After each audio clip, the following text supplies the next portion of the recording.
nima dardingiz bor? Uydagilarim 9 yildan beri qachon erga tegasan deyurishadi. Yoshingiz nechida edi o'zi? 19. Butun umr opamni kiyimlarini kiyib kelganman. Katta opamga, singlimga kiyim olib berishardi. Menga ulardan qolgan kiyim qolardi. Meni yo'qdaka ko'rishardi. O'rtacha farzandmisiz? Keyin bir safar avtobusda keyingi bekatda tashab keting deyishga uyalganim uchun Shimkentga ketib qolgandim. Men lo'qmanmi? Ha.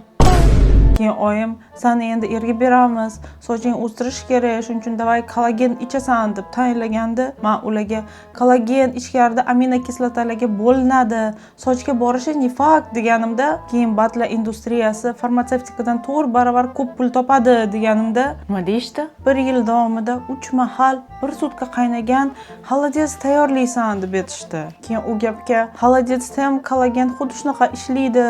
Keling, soddaroq ovqat qila qolaylik deganimda, "Sen ko'p o'qisang, slishkam aqlli bo'lib ketar ekansan" deb repetitorga ham yubormay qo'yishdi.